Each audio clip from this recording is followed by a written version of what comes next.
Hello दोस्तों, welcome to Usha blogs. ये कल सुबह 9:30 बजे से हो रही है ब्लॉग की शुरुआत। कल देखिए सुबह मैंने आलू और मीठे करेले की सब्ज़ी बनाई थी मतलब रोटियों के साथ। और नाश्ता वगैरह हो ही गया हम लोगों का। और सब्ज़ी थोड़ा बच गई थी जो कि दिन में हम लोगों ने खा ली थी। और देखिए अंदर बाहर सब साफ़ सफाई हो गई है। मैं दिखा रही हूँ आप लोगों को। सब झाड़ू वगैरह लगा दिया था मैंने। झाड़ू पोछा हो गया था। और देखिए खेत वगैरह भी पूरे खाली हो ही गए हैं। अब नई फसल बोने की तैयारी हो जाएगी। गोबर वगैरह मतलब जो गोबर की खाद है वो डाल दी है खेतों में। और दिन में मैंने कल जो मूली होती है, मूली की कूट के पहाड़ी झोली बनाई थी, जिसे कि हमारे यहाँ पिथौरागढ़ में पलो कहते हैं। और आप पहाड़ी कड़ी भी बोल सकते हैं। मूली कूट के बनाई थी फ्रेंड्स, बहुत टेस्टी होती है ये भी। और हमारे यहाँ मैंने बताया था मौसमी जो सब्जियां होती हैं उनकी बनाई जाती है। सबसे अच्छी तो खैर हमारे पत्तों की मानते हैं। सबसे अच्छी तो मैं पालक की झोली मानती हूँ। पालक, मेथी और कद्दू और मूली की भी अच्छी होती है।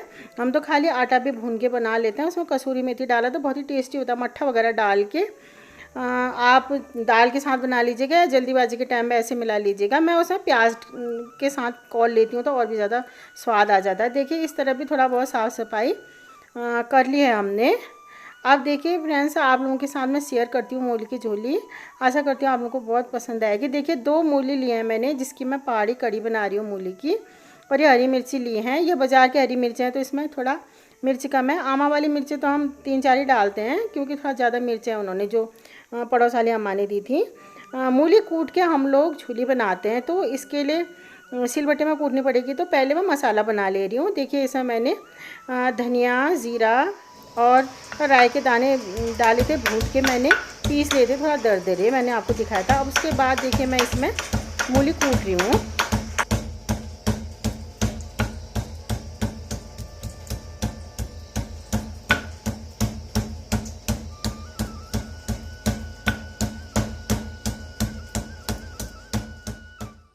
ऐसे करके मैं पूरी मूली कूट लूँगी। आप को आदत नहीं है तो आप थोड़ा मोटी भी बना सकते हैं, लेकिन हम थोड़ा बारीक पतली पतली कूटती हूँ मैं, वैसी पसंद आती है हमें, चाहे सब्जी बनाएं या झोली बनाएं, यानी कि पहाड़ी करी। देखिए फ्रेंड्स, मैंने ये कूट ली है पूरी की पूरी मूली। और इसमें मैंने क्या किए थे दोस्तों, देखिए मैंने मूली के काट के ये जो छोटे छोटे पीसेस बनाए हैं, फिर इसके और भी पतले पीसेस बना दिए थे बाद में, ताकि कूटने में और भी आसानी हो। और ऐसे करके देखिए सारी मूली मैंने कूट दी है। और कुटी हुई मूली मैंने और भी बारीक करके थीस दी थी। तो फिर बढ़िया करके हमारी मूली तैयार हो गई है। देखिए पाउडर मसाले, ज़्यादा मसालों की भी ज़रूरत नहीं है। सब्जी मसाला लिया था, धनिया पाउडर और हल्दी पाउडर। मिर्ची तो मैंने पाउडर यूज़ नहीं की थी क्योंकि हमने हरी मिर्ची बहुत काटी थी। और ये लाल मिर्ची भी मैं फ्राई करके रोज़ ही फ्राई कर रही हूँ फ्रेंड्स। ये ज़्यादा मिर्ची नहीं है इसमें, मिर्ची कम है और इतनी टेस्टी हो रही है ये, क्योंकि मिर्ची का मतलब हल्का सा स्वाद आ रहा है, क्रिस्पी क्रिस्पी सा, और हल्की हल्की मिर्ची हो रही है। तो हम एक एक दो दो तो खा ही ले रहे हैं, 2 टाइम या कब 3 टाइम तो नहीं, सुबह और शाम। तो फिर बढ़िया लग रहा है, खाने का स्वाद बढ़ जा रहा है।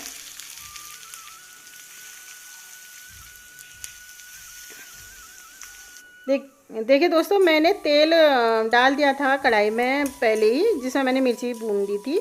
उसके बाद इसमें मैंने राई दाना, धनिया के बीज और धुंगार का तड़का लगा दिया था। प्याज तो हम लोगों ने रात भर हमने ऑलरेडी किया था। आप चाहते तो प्याज और थोड़ा सा लहसुन भी खोल सकते हैं। देखिए उसमें अब हमने पाउडर मसाले भी डाल दिए हैं।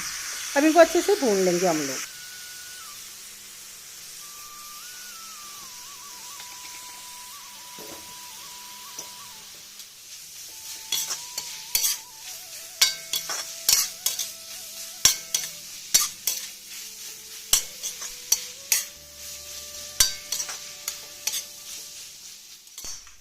और साथ में मैंने नमक भी डाल दिया था, सारे मसाले, और मैंने नमक अच्छे से भून लिया था मूली में। अब इसको मैं कवर कर दूंगी। कवर करके थोड़ा थोड़ा देर में हम देखेंगे कि मूली कितनी पकी है। धीरे धीरे हमने चेक करते रहेंगे हम लोग। और देखिए मैंने मट्ठा भी तैयार कर दिया है। मैंने क्या किया था, जो मट्ठा था उसमें 2-3 चम्मच मैंने, छोटे चम्मच मैंने बेसन डाल दिया था। बेसन और हल्के से मैंने मसाले मिला दिए थे, क्योंकि मट्ठा डाल के मसाले कम होंगे, थोड़ा सा नमक भी। मिक्सर में मैंने फेंट लिया था। तो देखिए अब वो बेसन वाला जो मैंने घोल बनाया था मट्ठे का वो मैंने डाल दिया है। जो ये मूली पक गई थी हमारी, थोड़ा सा टेस्ट कर लीजिएगा आप, उसे आपको अंदाज़ नहीं आता है तो हम लोग तो बनाते रहते हैं तो हमें अंदाज़ आ जाता है। देखिए दोस्तों थोड़ा देर अब देख रही हूँ तो मैं फ़र्क ज़्यादा नहीं पड़ा, टसमस नहीं हुई है। अब देखिए उबाल आने लग गया है हमारी जो झोली है उसमें, इस पहाड़ी कड़ी में। अब इसके बाद इसमें 1 या 2 उबाल आने दीजिएगा आप, कम से कम एक बार उबाल आ जाए तो फिर आप ऐसा कर सकते हैं कि मंदम आंच करके आप इसे भिगा सकते हैं, मतलब थोड़ा देर तक पकाइएगा आप इसे। अच्छे से पकेगी तो फिर 12-13 मिनट में आपकी झोली तैयार हो जाएगी सीम आंच में। आप ज़्यादा से ज़्यादा 15 मिनट पकाइएगा अगर सीम आंच करते हैं तो, नहीं तो 12-13 मिनट बहुत है। और नहीं तो तेज़ आंच करते हैं बीच बीच में थोड़ा ज़्यादा तो 10-11 मिनट में तैयार हो जाती है, बहुत ज़्यादा पकाने की ज़रूरत नहीं है। देखिए बीच में मैंने इसमें कसूरी मेथी भी डाल दी थी, और जो मसाला हमने तैयार किया था, जो मैंने धनिया के बीज, जीरे और राई दाना भून के जो मैंने बनाया था तो उसको मिला दीजिएगा जब उबाल आने के बाद, क्योंकि पहले डालेंगे तो इसका फ्लेवर जो है उसमें भीग जाएगा। अभी इसमें अच्छी सी खुशबू आएगी, अगर आप शुरू में डालेंगे तो टेस्टी तो होता है, इसमें अच्छी सी भीनी भीनी खुशबू आती है, लेकिन अभी इसकी मतलब खुशबू इसमें भी मतलब अच्छे से फ्लेवर आ जाएगा। और लास्ट मैंने धनिया के पत्ते भी डाल दिए हैं और सर्व भी कर दिया है मैंने। जो ये हमारा पहाड़ी कड़ी है उसको मैंने देखिए थोड़ा सा इसमें घी भी रख दिया है, मूली का सलाद और लाल मिर्ची।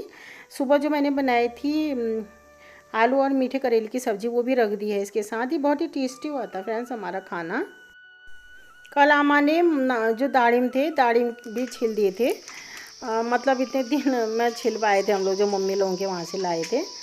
क्योंकि मेरी तबीयत तो मैंने बताया था आप लोगों को थोड़े दिन पहले ख़राब हुई थी, तो अब ठीक तो है, लेकिन मुझे अभी भी मतलब थोड़ा वीकनेस जैसी महसूस हो रही है। बहुत ज़्यादा मैं नहीं कर पा रही हूँ मतलब फिज़िकल वर्क। देखिए दोस्तों ये छत में आप लोगों को दिखाती हूँ, सुबह सुबह कितना सुंदर लग रहा है, छत का व्यू दिखा रही हूँ मैं आप लोगों को। देखिए सुबह सुबह ठंडी ठंडी हवा भी चलती है, और पानी वगैरह भी मैं देखने आई थी, भर रखा था अंशु के पापा ने। इसी बहाने वॉकिंग वगैरह भी हो जाती है। और परसों मोदी जी भी आए थे दोस्तों, मैं जा नहीं पाई थी, मैंने बताया था आपको कि बहुत देर तक फिर धूप में खड़े रहना वो करना मैं नहीं कर पा रही हूँ। फिर खुद मतलब मैं थोड़ा थोड़ा काम करते करते भी मैं रेस्ट कर रही हूँ। अभी मेरी थोड़ा प्रॉब्लम हो ही रही है, मतलब वीकनेस हो ही रही है। मम्मी भी मेरी बीमार हुई है, डेंगू हुआ है उनको, लेकिन मैं पैदल जाना पड़ता है स्टेशन से, आप लोगों को पता है कि मम्मी लोगों के घर तक। तो फिर मैं सोच रही हूँ कि अंशु के पापा के साथ ही स्कूटी में जाऊँगी कल, मतलब ज़्यादा स्ट्रेस वगैरह भी मैं ले नहीं रही हूँ अभी। तो फिर ब्लॉग से भी मेरे डेली नहीं आ पा रहे हैं तभी। देखिए दोस्तों पानी है ही, और वैसे भी मैं आप लोगों को पता है मैं ट्रैवलिंग वगैरह बहुत कम करती हूँ, इधर उधर मैं कम ही जाती हूँ। मुझे बहुत भीड़ भाड़ और हल्ला गुल्ला ऐसी पसंद भी नहीं है। मतलब बहुत ज़्यादा एकांत ही पसंद नहीं है, क्योंकि ऐसे भी बोरियत हो जाती है। मतलब थोड़ा चहल पहल तो चाहिए ही, लेकिन अपना एक पर्सनल सा स्पेस भी होना चाहिए, शांति होनी चाहिए। मानसिक शांति, मेंटल पीस बहुत ज़रूरी है मेरे लिए, लेकिन साथ में लोग बास और आसपास की चहल पहल भी ज़रूरी है। कभी कभी बोरियत हो जाती है तो कभी कभी मैं पसंद करती हूँ ऐसी भी चहल पहल भी, और कभी कभी मैं चले जाती हूँ घूमने के लिए, या जैसे गांव भी जाती हूँ मिलों के वहाँ भी। और दिल्ली वगैरह भी गई थी 2-3 साल पहले, तो हम लोगों ने तब तो खैर आगरा वगैरह भी सब मैं घूम घाम आई थी, लेकिन तब मैं वीडियोस वगैरह नहीं बनाती थी तो आप लोगों के साथ मैंने शेयर नहीं किया। अभी जाना क्या पता हो जाए इस साल, नहीं तो अगले साल तक दिल्ली, तो फिर आप लोगों के साथ मैं सब शेयर करूँगी। हमारी जेठानी जी लोग और नंदे सास लोगों के घर का भी मैं पूरा आप लोगों के साथ शेयर करूँगी।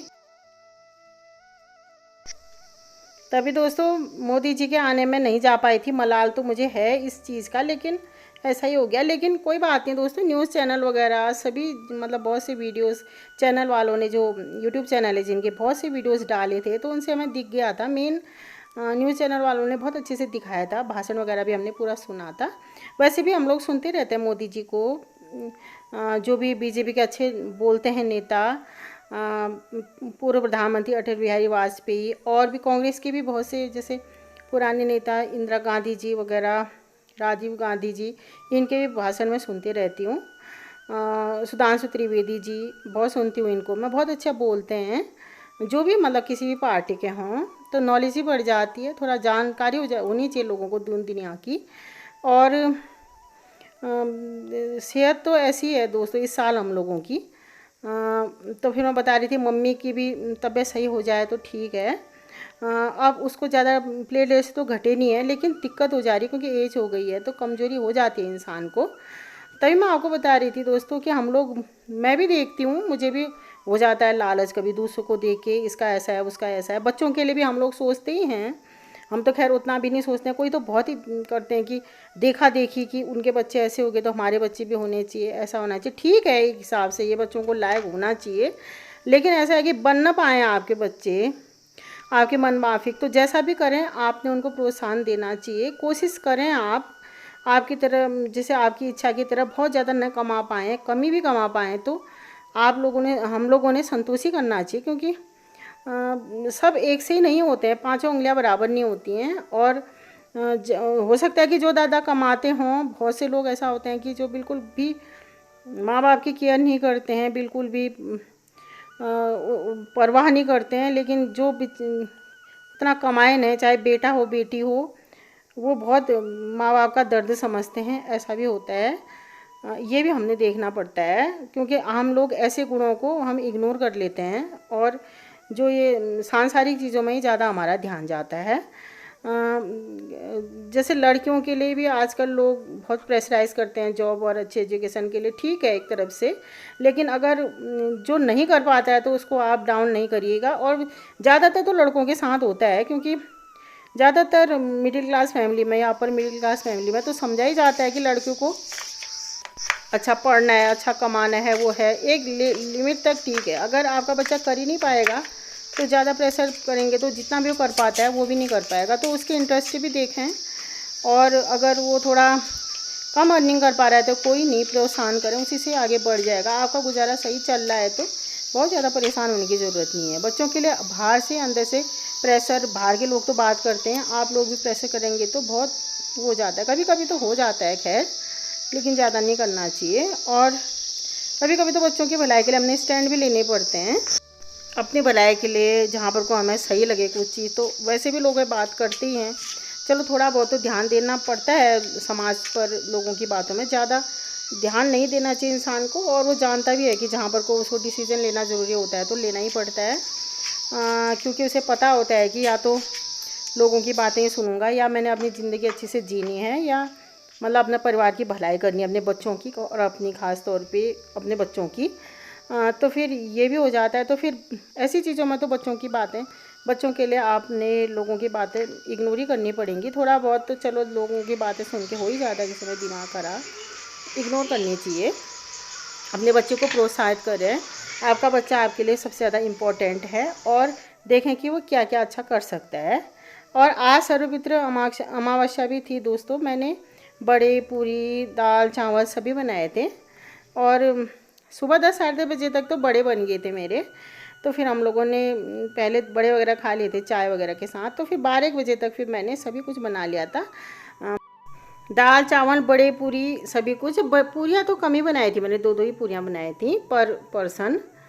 और देखिए ये लाल मिर्ची भी रख दिया मैंने, बड़े भी रख दिए हैं, और बहुत टेस्टी हुआ था खाना। आज के ब्लॉग में इतना ही दोस्तों, नमस्कार, थैंक्स फॉर वॉचिंग।